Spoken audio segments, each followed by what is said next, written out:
Where's Best Buy at? Best Buy around Goodyear, sure.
2018 marked the year of the biggest build-up in cinematic history being paid off. Avengers Infinity War was released and, well, yeah, it's pretty incredible. The main reason I didn't review it was, despite any problems with it, it was an experience, that's for sure. One that will be hard to beat, except for maybe the following sequel next year. We'll see.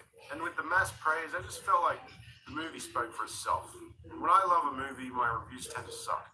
So today I'll be talking about something I do have a big issue with, and that is the second Avengers film, The Age of Ultron. Now, for the most part, Avengers 2 isn't a terrible movie. Like, I didn't just sit there through the whole movie face-palming at the onslaught of terrible ideas and cheapness and lack of direction, like other movies I've had the misfortune of sitting through. And my gripe doesn't even involve the character of Ultron himself. Now, the biggest argument that I would actually have to agree with is that the Marvel movies have very lacking villains compared to their more interesting superheroes. So after Fat Iron Man, Fat Hulk, Fat Iron Man again, Yellow Ant-Man, Black Leopard Panther, Nazi Captain America, Gay Doctor Strange, Ultron stands out in a big bad way. A more complex, interesting villain with world domination in mind, but not just because he's a bad guy. He's essentially a walking, talking, wisecracking version of Skynet. An artificially intelligent being that sees humanity for how screwed it is and knows that we can't just be talked out of our destructive ways. And he even has some lines that I think are very clever. You want to protect the world, but you don't want it to change. Believe in peace, and let us keep it. I think you're confusing peace with quiet, right? And you're not going anywhere. Of course not. I'm already there. You'll catch on. And this is one that I still can't even figure out. It's like borderline psychopathic. They'll understand. When they see, they'll understand. Understand what? I'll be dead. What? But this leads me to my issue in the main continuity of the Avengers series. For the most part, each solid film just sticks to their respective stories and may either set up Infinity Stones or make the briefest of mentions to the previous Team Up Best Friends movie. But with each Avengers movie, there's still this main running theme that should have been set up in all three films. The end goal of Thanos collecting all of the Infinity Stones and wielding them into his LGBT Nintendo Power Glove. This is where Age of Ultron seems to be like this weird side story of the main Thanos story. Now, before you tell me that Thanos and all of his character development was perfectly set up and paid off exclusively in Infinity War, and there's no need for any other explanation, I'll 100% agree. But there's this post-credit scene at the end of Age of Ultron that raises even more questions. Fine. I'll do it myself. Now, I have no idea what this even means. Does it imply that Thanos was hoping Ultron would do his job for him? What is his job? Was it just to kill the Avengers? How would they be any threat to him if he could even beat the piss out of Hulk with his bare purple hands? Also, in Infinity War, he didn't even fight them all at once. He had to go pick and choose over multiple scenes. And even then, he had no real challenge. Now, this got me thinking, aside from Age of Ultron, Avengers 1 and 3 have either been a setup to Thanos or Thanos. You have an alien race out there who's controlled by a higher power, 2 potential Infinity Stones on Earth that this higher power seeks. One he already owned, but the other one he needed for its insane benefit of traveling anywhere in the universe in an instant. But then we go to Infinity War and his plan has already started, and now it's just getting the rest of the stones. But at the end of Voltron, I still don't know what I'll do it myself means, when nothing in that movie has anything to do with Thanos' goal. Like maybe he was just having a conversation with someone and that was just the end of the discussion. And he just happened to be getting the gauntlet for another reason. Now, as the audience member, you know what the stones are, but Ultron and the characters don't. Thor tells them about the stones, but they don't even know what they mean. He's like, oh, hey, there's these magical stones out there, and the Vision has one of them in his head. And they're like, all right, cool. Now, how do we stop Ultron? All right, let's punch him and shoot him with lasers. Now, like I said, Thanos doesn't require any more setup or explanation, but by giving Ultron a connection to him will help strengthen his character and the overall story. So when Ultron is turned online, he looks at the programming Stark put into him, and then he looks at human history through Wikipedia. And then straight away his plan is to steal Caesar's vibranium supply, get this lady to make a bioorganic human, or more human-looking body for him, so he can descend onto humanity as a Jesus-like figure, which is set up very vaguely. Like, you only see his true plan upon multiple viewing, because it's so muddled with action, and they're trying to set up 5 new characters for you to wrap your brain around with all these wacky jokes in between. And then his plan is kaput when they steal his Jesus body and they put Tony Stark's Alexa smart speaker into his brain, hot glued with the Mind Stone. And what's his plan B? He's going to cut out a whole city laced with vibranium and drop it and blow up the Earth. And I think this is why this movie isn't the strongest in the franchise. Ultron's plan just isn't that clever or threatening. Now, this is why giving him a connection to Thanos would have made it for a better movie. But this is where it could get kind of tricky to figure out. For the most part, bear with me, Ultron wasn't created by cosmic influence. Aside from the Mind Stone, but we'll get into that in a bit. He was made in-house due to Stark's paranoia. Now, I don't know shit about Ultron in the comic book storyline, but I shouldn't have to, because all that matters is the movie series. Because first of all, it's Stark who makes it, not Hank Pym. So now something that was missed was getting to know Ultron before he went psychotic. Like, spoilers for Infinity War if you haven't seen it, and if you haven't, well, that's your fault. We find out how Thanos' overall plan for assembling the Infinity Stones is not because he's a big meanie and he's bad because the script says so. Unlike other baddies in other superhero films, his goal is to halve the universe of its people so there's enough food to go around. Essentially, he wants to combat overpopulation, a serious problem that plagues most countries on this planet. But Thanos' approach to solving this problem is more sinister than just dinging cowbells and having sing-songs.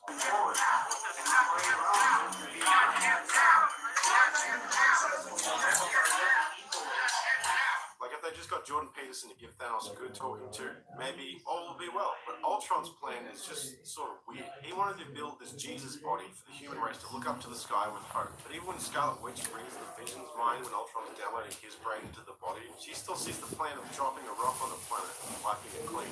Vision even confirms this by saying Ultron's rage will roll over the planet. So, which one is it? Wipe the planet of all the people and start or trick everyone into being their savior?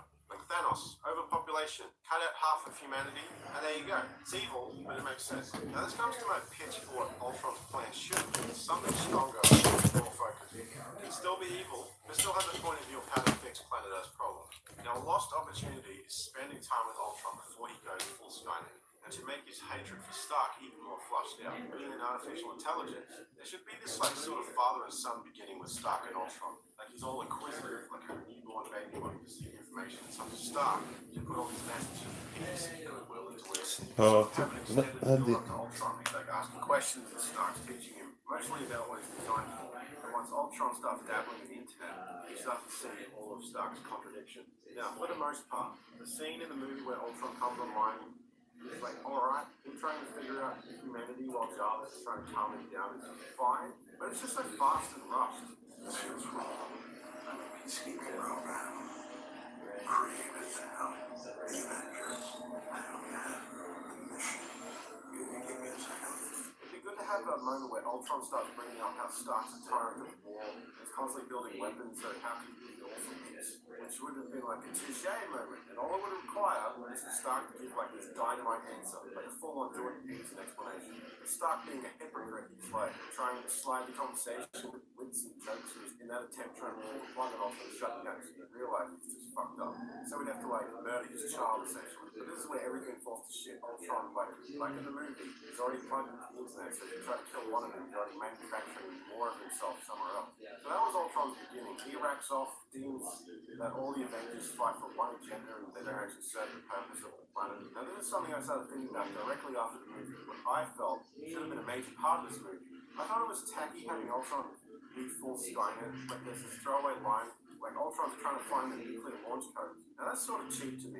Once the nuclear bombs go off, the planet is like useless. Something that I think would have been great for Ultron is him looking at himself and assessing that the human race's most unfair advantage is his very being. The second technology was integrated into like the military, society, genetic tampering, the planet became less and less pure. Whoever has the most advanced technology can finally overtake their enemy. Like look at a fist fight. With strength and fast reflexes to win. You throw a gun to that mix. One click and the fight is won in a second. I know, it's a simple analogy, but I can't help it. Jordan Peterson works wonders and he helps you think outside the box. Now, how can Ultron get the entire planet onto equal terms? Get into the internet, get into all technology, and turn the planet off. Just turn it off. Throw everyone back into the dark ages. Now this can still play into his plan for the Jesus body. If everyone now left their own savage devices rather than technological devices, people would be more inclined to look to the sky with hope, especially if they don't know what turned off the planet.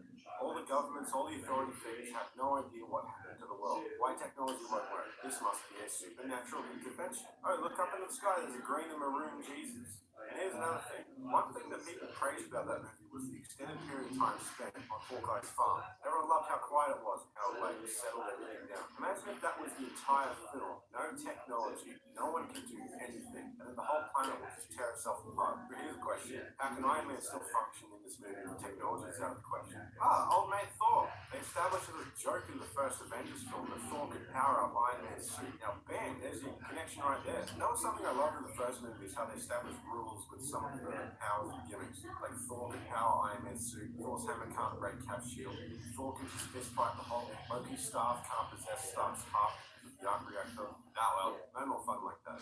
Yeah, the planet in darkness and Ultron puts his mind into Vision's body. There was this fun thing going on with Ultron. He's both religious and atheist. One minute he would talk about dinosaurs being wiped out by a comet, and then he would bring up Noah's Ark. He even compared the comet that killed the dinosaurs to being like a stone that gone through it. So he has like this fascination with scientific distinctions and religious deity. Also, this could be a bridge between Loki's plan in the first movie and Thanos' plan. All Loki wanted to do was rule humans like a king. He even treated them like slaves, telling everyone to kneel all the time. I said.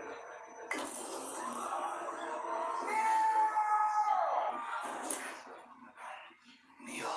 When Thanos had more of a salvaging of society in mind, so Ultron's plan could have been the bridge of both ruler and savior, sending humanity to the Dark Ages and being their pretend savior to lead them in the direction based on the point of view of Stark's program. Then it's up to the Avengers to save the day with fists.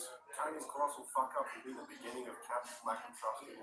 Also, just a quick side note, is it me or is Ultron's first body after the Avengers blow up his possessed Stark drone would have been a better body for the vibranium form in the third act? It's like while I was trying to get his shit sorted by building the Vision's body and stuff, and like his face is just the same as all the drones he has, and then they steal the Vision's body, which would have been a perfect humanoid face. But he just ends up looking like a Terminator Jack-O-Lantern. I don't know, it's just cool. The back to Thanos and the Mind Stone, once again, I don't know shit about the comic, but with the Mind Stone formerly being in the possession of Thanos, i.e. him giving it to Loki in the first Avengers, there could have been a setup in Age of Ultron where Thanos had maybe a mental link to it, maybe the Mind Stone like revealed to Ultron the rest of the Infinity Stone, I don't know, something. But just the clip of Thanos saying, fine, I'll do it myself, it just isn't a last minute tease you shove into the film to make people remember that Thanos is coming. This is a very expensive tease. And I always thought it was odd that Thor had to go off somewhere and magically see something in a puddle about the stones and then go and tell all of his mates about it. I just feel like Thor should already know. Like, as Guardians should just know all of this shit. If they have a gauntlet in their chambers, wait.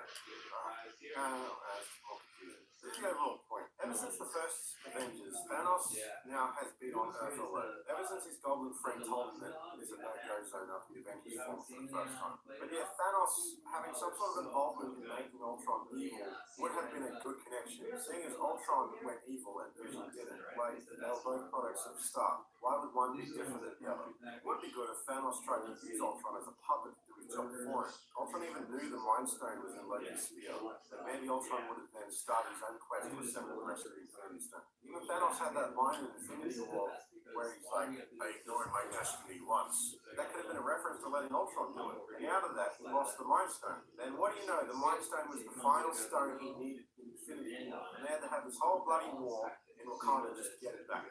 Like, he would have had it by now. But what do you all think? I know Age of Ultron gets such a bad rap for being such a bland sequel. But this is my thoughts on why. Like, each Avengers movie should have kept Thanos building up going, when all it did was just set up a bunch of new characters and then have a confusing Thanos setup during the end credits. And if you're going to do something with the Infinity Stones in Avengers 4 where they bring Ultron back, imagine if Ultron and Thanos finally had that interaction and there was like a personal connection between them set up in Avengers 2. That could have been really fun. Yeah, let me know what all of you think. If you like this video and you want to see more like it, I've got a bunch of them on my channel. So be sure to like and subscribe, follow me on Facebook, Twitter, and now Instagram. All the same name, Coded Effect.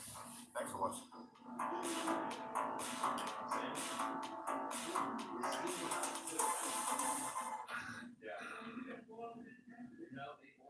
They ship it every morning. We have them shipped overnight, and then they decompress them, so they have a machine that sucks the air out of it. And no onions. I've done more no onions for them. Yeah.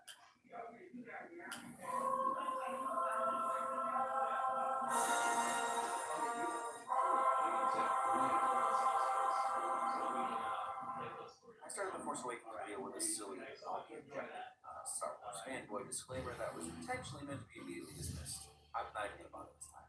Some of you unsub with this into your inbox, that's fine. But let's do something real quick. Before we even get into this, let's take a poll. The Last Jedi. Love it? Hate it? Just vote for one. Below that, you'll see a second poll with some different options. This is one of those points that only works if things go my way. But number one, I'm really curious. And number two, I really need to know how many Russian hackers are in my audience for future reference. Just kidding. I know that there are people who genuinely don't like this movie. But we clicked on this, so let's get into it. And down from the heavens, Star Wars opening with this high-speed flying through the resistance ships. No feelings for Han for making of this scene. But something in the end happened. Buddy, come on. General Hugs. Took me my third time to catch that one. Donald Gleason is amazing and took the comedic beat to his character in stride while still chewing freaking scenery in a believable way. Just gotta get that out of the way. But I'm gonna be doing that thing that most of the other Last Jedi Adventure videos say they won't do because, hey, I'm not that thorough. You either think this is funny or you don't. Doesn't make me a salad. I'm gonna like break it up. Is you hungry? You have pants or anything?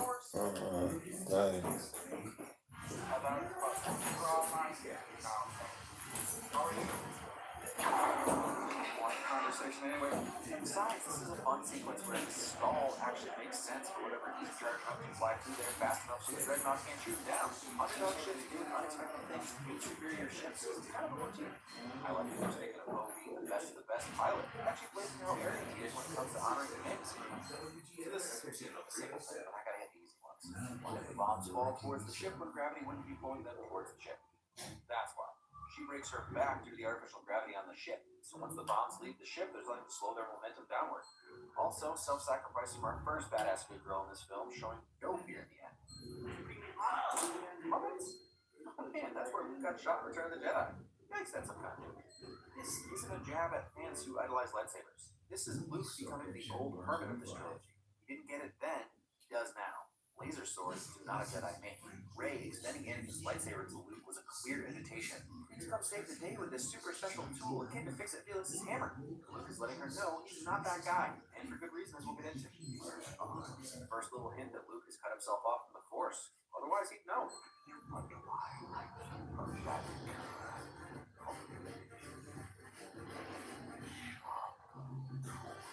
I'm gonna stay away from hypothesizing too much about Snoke. Most of what he says can be interpreted in varying ways. I mean, who's he talking about? The context of the timing sounds like Hux. He's addressing Kylo, but the actual words, rabid cur, that applies way more to Kylo. But like her as a low or mixed breed dog, which is exactly what Kylo is. And if anyone acts like they have rabies, it's Kylo. So is he talking to Kylo about Kylo? He's also a sharp tool who's been manipulated. My point is that Snoke is a crazy old fool, or he knows and controls more than he needs.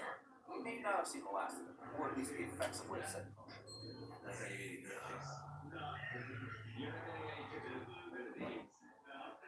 I mean, Marge responds to Vader's name, but not to be outdone, Kylo's theme overtakes it when he smashes his mask, symbolically letting go of his obsession with Vader, his first attempt to kill the past. A little lampshade. What about that battle? Even Snoke forgets who was shot in the abdomen of the bowcaster. Remember the days the experiment on Star Wars was that pretty cool. And I think what? You don't walk out with a laser sword and face Spoilers. Also, well, then he calls it a laser sword like his father when he was a kid, also because that's his attitude. The legend of Luke Skywalker, and more importantly, as it is from the bit, the Jedi has been way overwhelmed. This is awful and gross. And he's worth removing the wing. But you get the point he's making, right? Ray wants Luke to legend up, and he responds by spilling milk on his chin and going fishing. Which is another way of saying, I'm not the guy you're looking for. I just farm and fish now. But also that's his fishing ingenuity. Big time castaway hangs look like a schlub. Mark may not have loved him, but that did not stop him from bringing his A game. Just the two distinct deliveries of that question.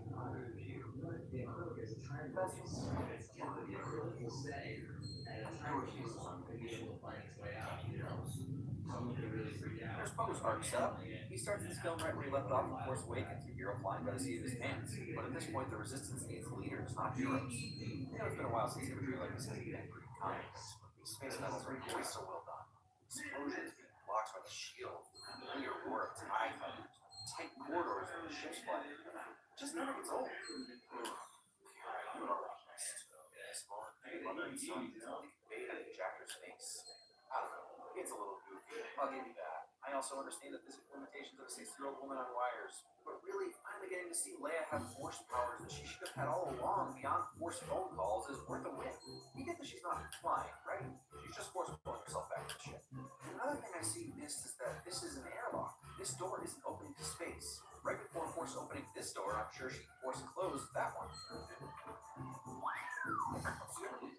is nice to see Luke light up a little sooner too, even if only a second. Why didn't Holdo just tell Poe is great? It's not even she's irritated. Why? Tell me why the leader needs to answer to one pilot. She knows nothing, especially when they're being impossibly tracked, which would lead any rational person to believe there's a traitor on board. The one thing Holdo knows for sure about Poe is that he was dressed down by Leia, and therefore she may no longer trust him. It's also possible that she didn't put out a full plan this one. Hey, that little burn from Kylo's saber in The Force Awakens got stitched up.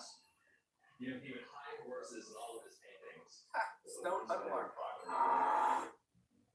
Yeah, this one's got like hidden. This relationship building narrative device is awesome, and I can't believe people didn't like it. Ryan uses film language of shot reverse shots so they're in the same space while only actually showing where they're in the same space the last time they do it. It's a phenomenal way of allowing these two to get to know each other.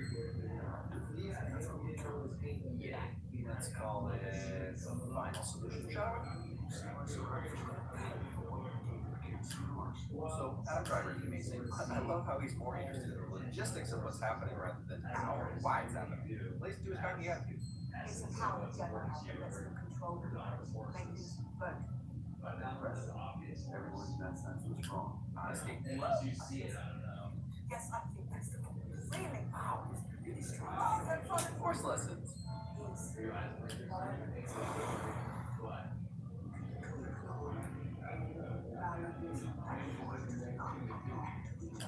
Man, that's like, and I've been saying that. I get that your appreciation of this explanation comes down to preference and your own interpretation. This is what I've always thought. There's this misconception that the Jedi are always the good guys, but every movie has given us at least one reason to doubt that, especially the prequels. I find this to be only second to Yoda's explanation of it.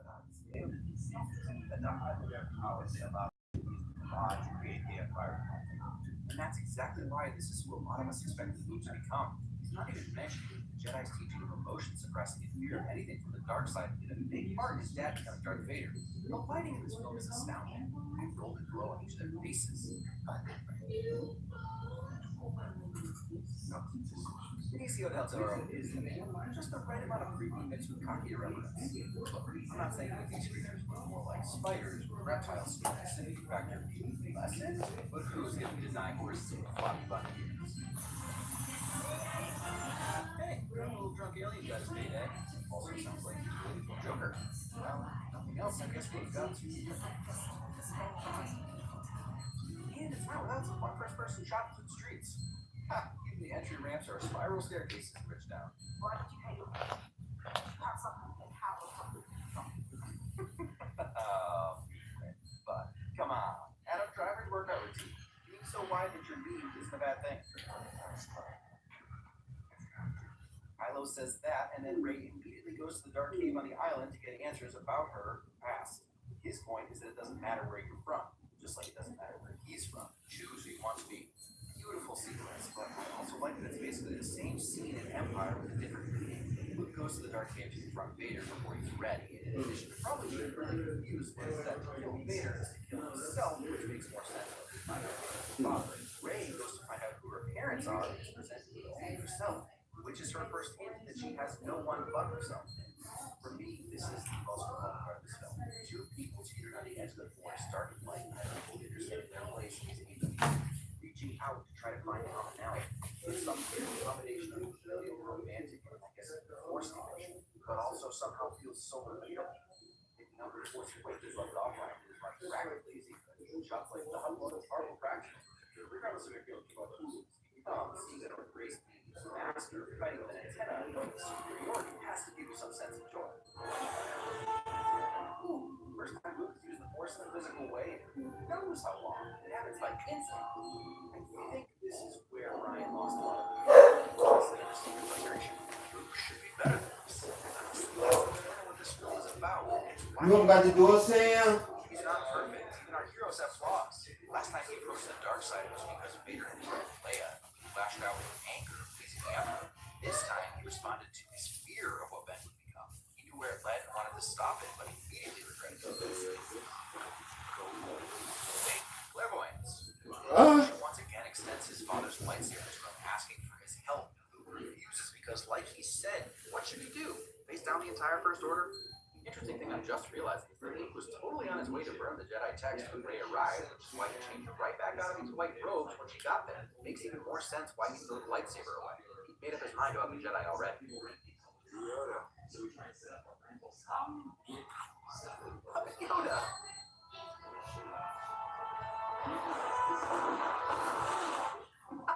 Yoda, always the trickster.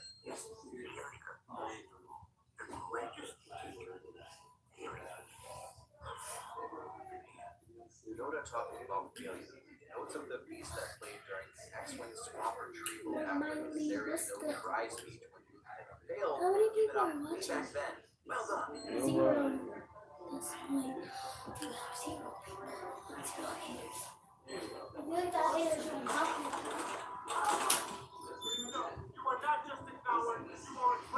What is it that makes him seem trustworthy? Not to mention, every time he asks, it's in public. So even if she trusts him, she has no clue if she can trust the rest of her bridge crew, especially given that some of them help with Poe's mutiny later. Admiral Holdo, I am believing you of your command. And mutinies. Is that what she should have said something? To the mutineer? I hear you, but he was obviously trying to do the right thing. Why in the crap would that be obvious to Holdo? You can't look at stories from only your omniscient perspective. She has no reason to tell him. And how about this? What if she tells him and he doesn't like the plan and then goes off and says something stupid like, I don't know, sending two people on a half-thought-out mission that ultimately leads to further destruction? Because R2 looks like a trash can, so. I'd just like to point out that whether Rey knows it or not, her clothes know the conflict inside her. She was wearing white during the last Force meeting. The likeness. Scoundrel with a heart of gold. This is subversion done well. Just because he's an opportunist doesn't mean he's just a straight up jerk. Oh, the nurse is getting on zone. Ooh, traitor burn.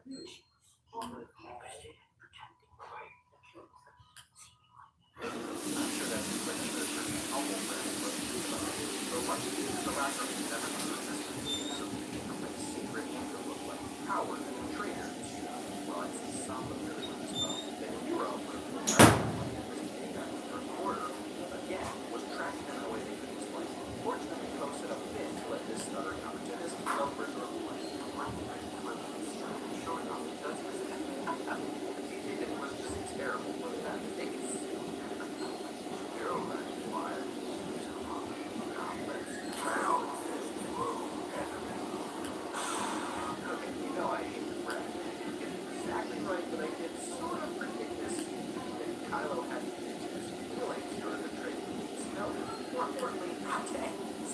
on some of the expectations for this one is awesome. Who cares who Snoke was?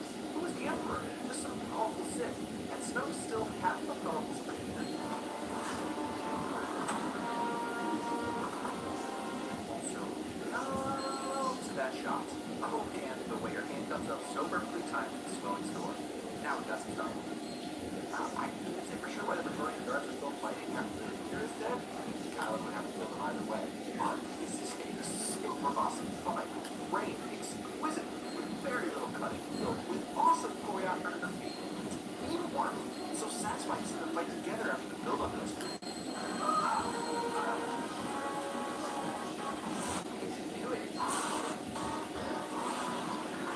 Hey, finally those cross guards coming in.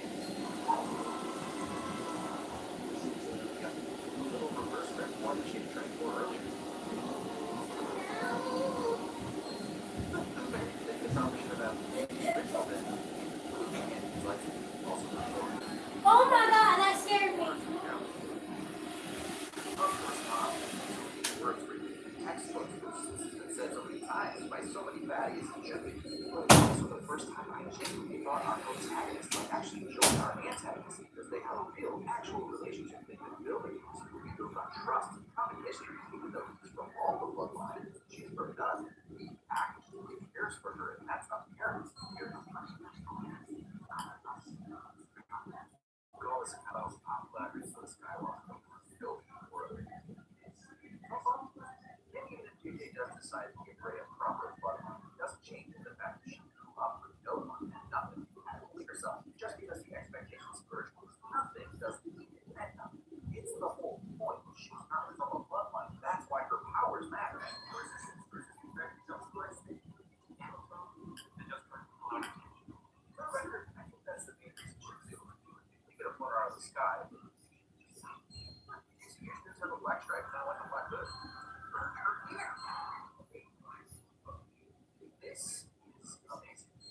Silence, destruction, self-sacrifice.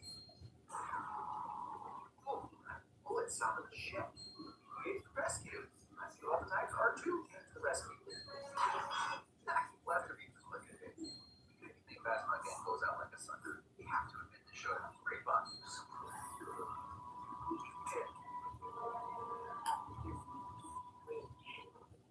Badass bad guy.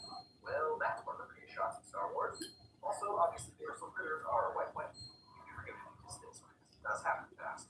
Two TIE fighters aren't attacking the base. They're actually shooting the stolen shuttle. That's why only Rose and Finn did none at the door. That was their goal. TIE fighters were just trying to destroy them. And you're right. Here's the importance. Now, this is you've seen these high contrast since the first trailer. That doesn't take away from the actual. The aesthetic of the red underneath the white is wholly unique and stunning. I love the idea that the First Order learned from the Empire's mistakes on Hoth, beefed up the legs of their gorilla walkers so they can't be harpoon driven. Triple kill! Chewie and Rey to the rescue. Man, the Falcon announced just by a familiar sound in shadow.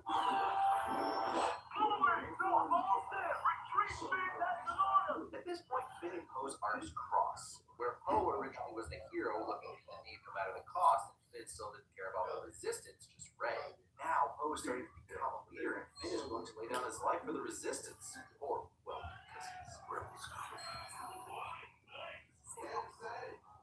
So first I'm taking the win away because that's what he was trying to do. Fought or not. Flying down the throat of that thing was his way of saving what he loved, the people in the base. So her line is sweet, and I get it, but don't accuse Finn of not getting more. Or more importantly, there's just no reason to think that the slowly melting ship would have any impact on the battering ram that's specifically made to break things. Poe knew it, Rose, the girl who inspected the skin speeders, knew it. The only one that didn't get it was Finn. So she ended up saving him from wasting his life for nothing. No one. I'm really glad these two got a chance to get together on screen again one last time. And really can't create moments like this. They're legacy pieces.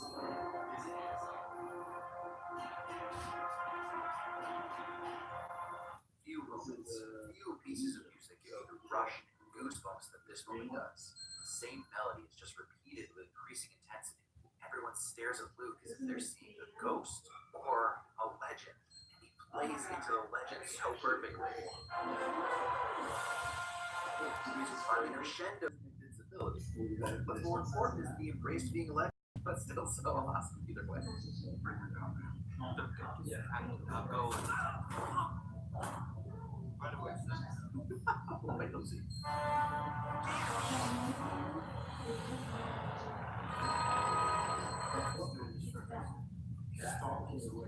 Of course, the guy who did this would realize that's what Luke is doing. has an urgent message for him about his mother. And then Poe fulfills his leadership arc, and Leia even acknowledges it. Oh, yeah. But doesn't actually interact with the salt, and Kylo does. You could say, oh, but he's just a projection.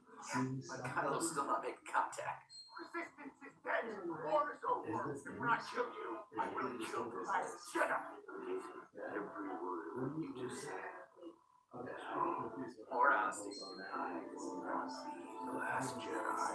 And that's when we realize that we still have things to learn, even about the Jedi. And that Rey's gray version of being a Jedi may actually have merit. And even if it's right before he goes, Luke's back. Okay. Struck me down in Ooh, a threat that cuts right to your soul. Actually, it's an emotional promise to Kylo that's a twist on Ben Kenobi's threat to Vader.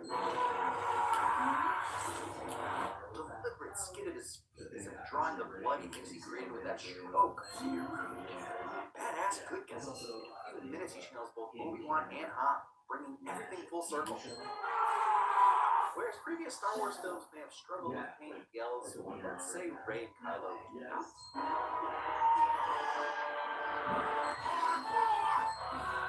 One last moment of staring out at the double sun horizon is very outermost.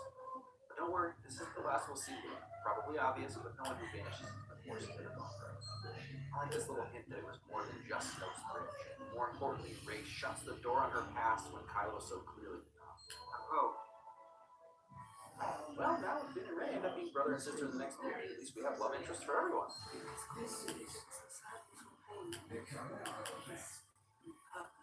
Yeah, he coming back. We got a better storyteller than 3PO, but you get it? He's a legend again, because anyone may be a Jedi. I've wrestled for, well, almost a year now with how to feel this movie. Truth be told, I started writing this script on December 16th, 2017, and have been adding, editing, and deleting, tweaking, rewording, and otherwise just trying to get this right since then. I can't even tell you how many words I've written about this movie. Just kidding, it was a little over 14,000 words, but a lot of that was because something would pop into my head, and I just added. I found out that a lot of the same ideas come to be worded slightly differently. A lot. It's under 10,000 now, but still not everyone agrees with everything I have to say, so I put some timestamps in the description. 20% of you probably gave me a solid thumbs down within the first 5 seconds and left a meaningful comment because you think I'm really valuing your opinion as a fan. That's unavoidable. That's not my goal, but I know some people still feel that way, so I'll just apologize in advance. I'm not arrogant or foolish enough to think about anyone's opinion. By all means, if you're here, just hate watching this video. Know that you're doing the right thing.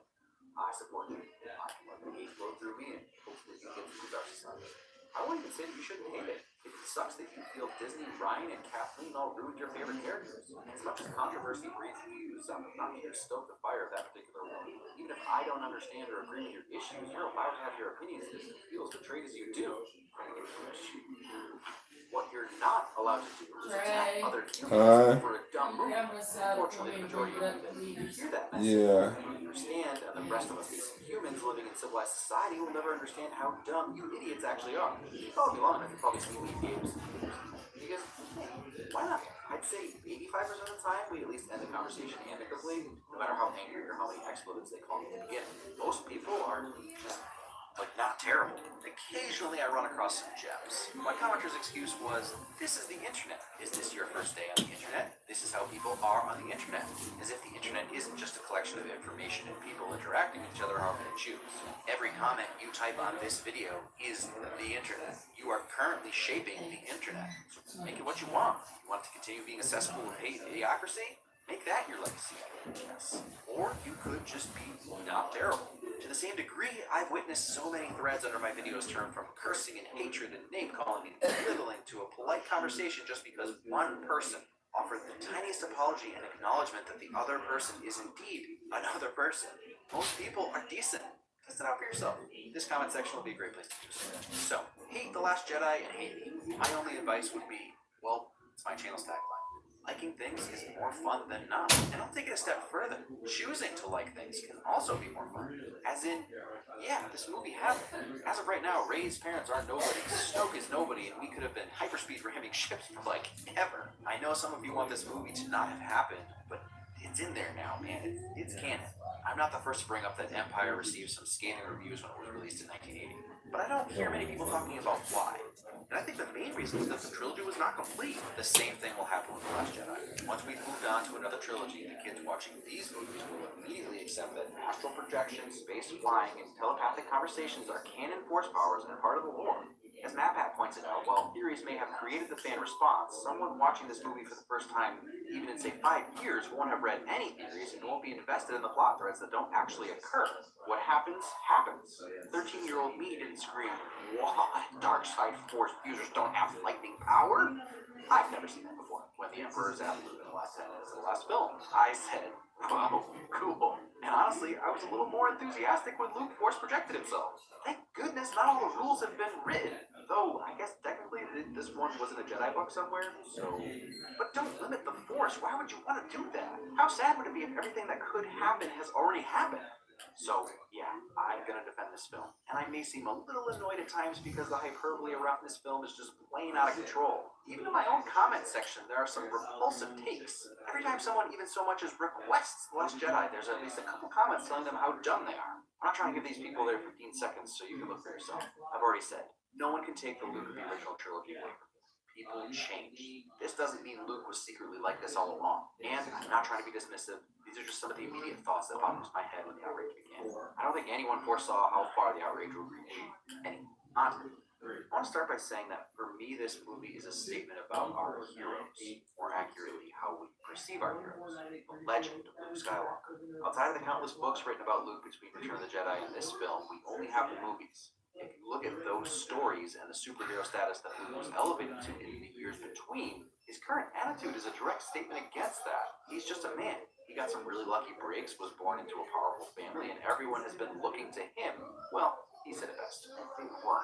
You don't walk out with a laser sword face down the whole first order. Both people in universe and out. We elevated him to mythical status. So of course he wants nothing to do with it. Who could live up to that? Who could write him to live up to that? And how could 67-year-old Mark Hamill live up to that? And I'm sorry, Mark Hamill doesn't get to decide who or what Luke becomes. As much as I love his honesty and even his lack of ego for letting Ryan do what he thought was best, and side note, killing it in a role he fundamentally disagreed with, using the fact that Hamill was upset doesn't really mean much to me. And I'm not going to say that you misunderstood the original trilogy if you came away thinking Luke was the optimistic center of the universe. We all took our own truths away from those films. I think we can all agree that hope has been a main theme throughout Star Wars. Leia is always talking about it, it's Luke and the title of Episode 4, and now Rey and the Resistance are the physical embodiment of it. I think people were upset by who Luke became because he had lost his hope. But like I said in my Return of the Jedi video, even he was deceived in that. Some of you disagree with my interpretation, but to me, Luke had to use the rage of the dark side to beat Darth Vader. He went up to and may have slightly crossed the line, the difference being that he turned back. But in that moment, he learned that the line between light and dark isn't as clear as it seemed. He tried to regain his hope one more time when he took Ben Solo in, and once again chose a dark path for a split second, ironically seeing his robotic hand holding a lightsaber just like with his father. Only this time it was too late to turn back. The damage was done, and this time he'd already swung that killing blow as far as Kylo was concerned. And you really can't blame that on this film. That's where we were headed after Force Awakens. I felt confident predicting, just like Master Oogway says, one often meets his destiny on the road he takes to avoid it. He nailed the coffin closed on Ben's dark side allegiance in that moment. So at that point, he decided the use of the Force was not a good thing, and he cut himself off. That's why he has no clue what's going on in the galaxy. Luke went into exile because he thought the Jedi weren't helping anything, which, based on evidence and history, they weren't. It was a Sith who destroyed the Emperor while the last Jedi was being sizzled for sticking to the light side. I know that's an obtuse interpretation, but also very literal. Hope was no longer a luxury Luke could have, and I can't blame him for that. He failed his sister, failed his brother-in-law and best friend, and in failing his nephew had created the new Darth Vader. That's not a reason to sideline yourself. What is? But that's just the first 2 acts of the movie. After a chat with Yoda and the realization that Rey didn't need to be a Jedi in the sense that he'd accepted, Luke found hope again.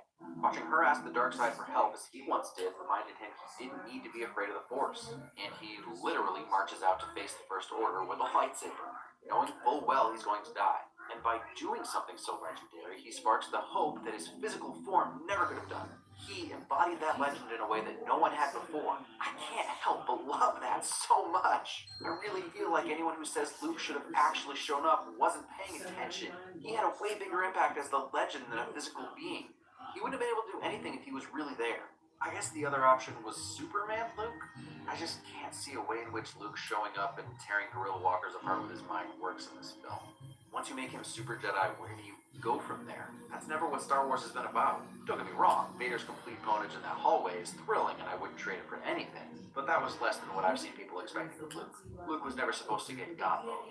He's always been a conflicted kid trying to do the right thing, but often going about it the wrong way. In the end, Luke gave up everything to embrace his legend status in a whole unique way. But enough about Luke. He's not even really one of the main characters, but I felt like I needed to explain why I liked his portrayal in this film. One of the main themes in this film is failure. Almost every plan put in place has at least a piece that fails. Poe destroys the Dreadnought, but every bomber is destroyed. Rose and Finn find a code breaker, but he ends up selling the Resistance out. Holdo sends the transports to the planet, but a lot of them are destroyed and she has to die to save them. But through failure, each character grows and changes. Initially, Rey can't convince Luke to come back, essentially embraces the dark side only to get no answers, and then falls into Snoke's trap to then be betrayed by Kylo one last time. But through all that, she was finally able to let go of her past, the thing holding her back, this ever-present who am I and where do I come from? Which brings me to one of the most hated subversions. You have a place in the story. You come from nothing. You're not. I don't see the "you're nothing" message as some inclusionist propaganda. Here's why. When the first Star Wars was released, Luke was the son of a long-dead Jedi who some old guy spoke highly of. As far as he knew, his parents were nobodies, and soon even his adoptive aunt and uncle were dead. Luke was a nobody. Sure, he ended up being the son of the most powerful Jedi and Sith ever, but that's not where we started. Star Wars became a story of important role lines, but that's not what made us relate to Luke. He was just a moisture farmer who wanted to join the rebellion. I'm glad Rey is no more, because now we've circled back around to anyone can make a difference. The world has been opened back up. How can you hate that message? I've hit a lot of the main issues people had with the movie, but let's just knock a few out quick. I feel I need to offer rebuttals to the rest of them, not because my interpretation is the only correct one, but maybe to give those on the fence that feel swayed by the long list of issues some different options. Basically the same thing I did with the prequels. Spoiler alert, you're not dumb if these things didn't bother you, because a lot of them are nothing, or really don't matter. We already talked about why Holdo didn't owe Poe an explanation. Just like in real life. Ask anyone in any branch of the military how Poe would have been treated for questioning a vice admiral the way he does. I get why it's annoying because it feels so convenient to the plot, but realistic and convenient are not mutually exclusive. And goodness, you have to squint to turn this into an anti-patriarchy message. Holdo could have been a talking porg and the story would have played out the same. Another big issue people have is that the Canto Bite side quest not only is a waste of time, but actually makes things worse. First, that's the point, that's what this middle chapter is supposed to do. Plus, it was a learning moment for Poe about trusting leadership, and Finn for realizing that there's more going on in the galaxy than just Weird Rey. But more importantly, what annoys me is how some seem to completely ignore essentially the same thing happening in Empire. Leia, Han, Chewie, and 3PO go on their own save-the-world mission and get betrayed and captured, creating a situation where Luke has to abandon his training and then loses a hand. Bad plans failing badly has always been a huge part of Star Wars. The other big subversion was Snoke. I genuinely loved when Kylo followed through with ending him.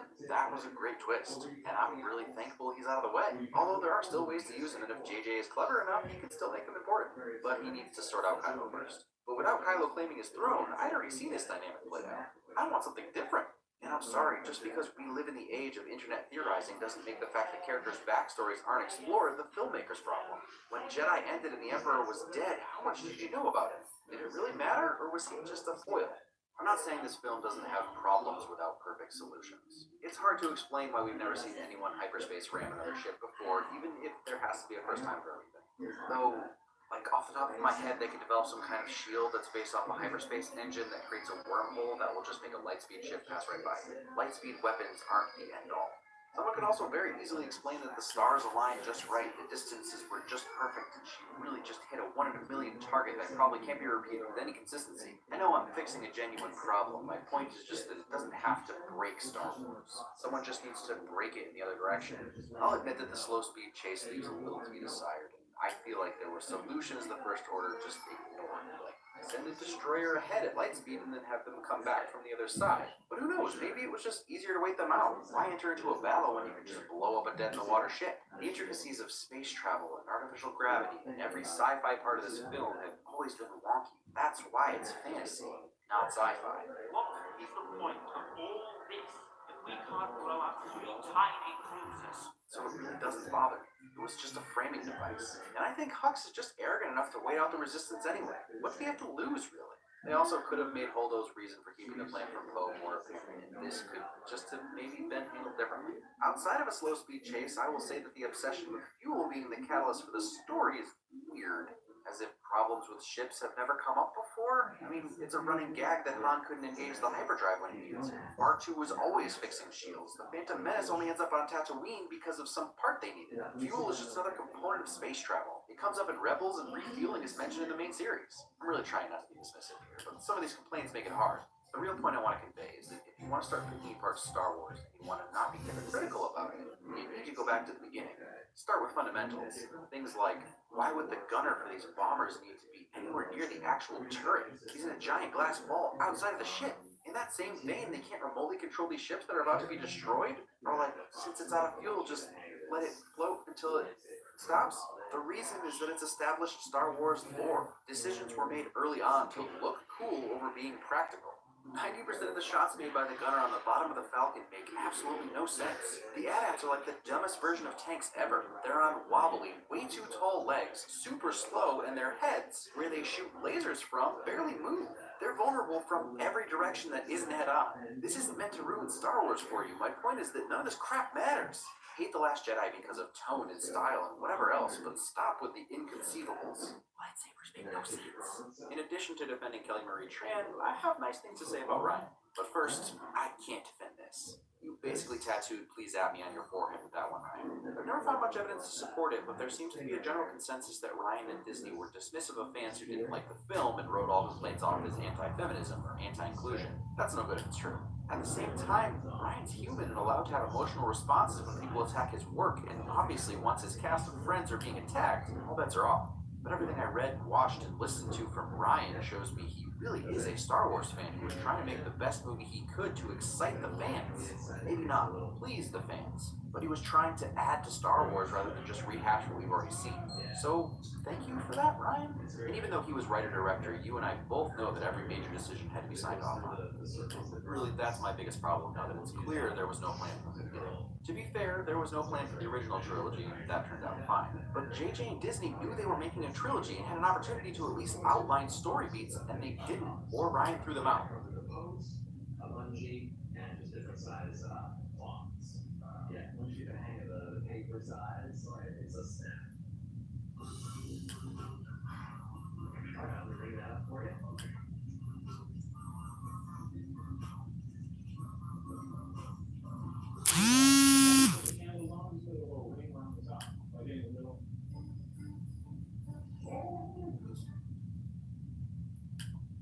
Introducing Pizza Portal from Little Caesar. Order your favorite hot pizza RX. Hit the register and head to our heated Pizza Portal. Look up for your name, enter your promo code, and off you go with your favorite hot ready pizza from Little Caesar.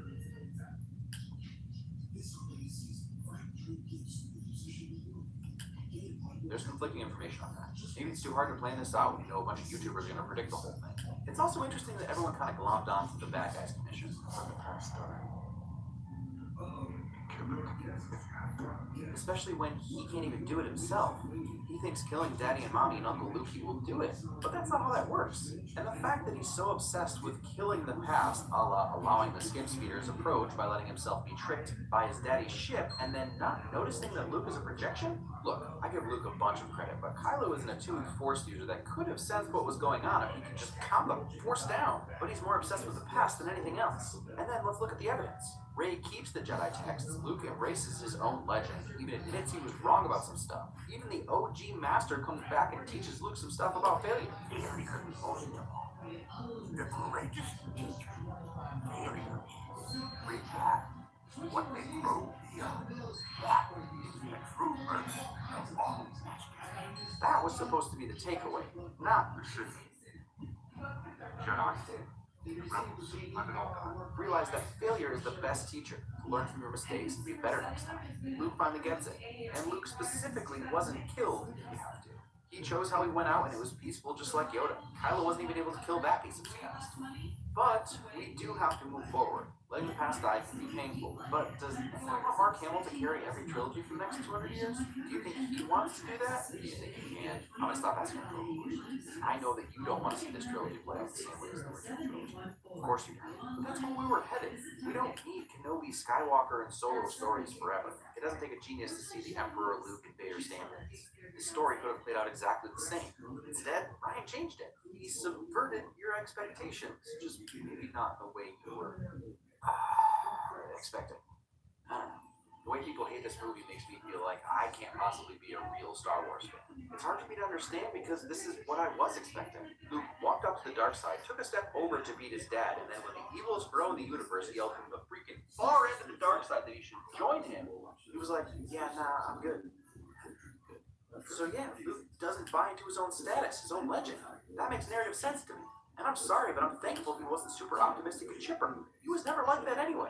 So I guess I still just don't get the problem. He starts out whiny, then he's sad for a bit. He has some fun with new friends. Then he's sad again. Then he's this. And this is the exact character that carried over to The Last Jedi film. He's not just like back to normal after watching his dad die after he saved his life, and then almost killing his nephew because of his adherence to the light. Dude goes into exile, wants to be left alone. That makes sense. I never thought I'd have to double down on some stuff I said in my previous videos, but it is okay to like this movie. Some really intelligent people like this movie. You're not dumb, you're not a real fan, nor are you just a fanboy. And there are also intelligent people who really dislike this film. Neither side is right, neither side is wrong. Well, I've been defending and talking so much about the themes, I've neglected so many of the little amazing details like the beautiful wide shots and lighting, the score, the performances. You can't even compare Hamill's performance in this film to the original trilogy because he's on another level. Adam Driver continues to carry us along, and I really can't wait to see what they do with him next. You want to tear it all down, so he should be doing something completely different from Snoke or the Emperor or even the Jedi. I'm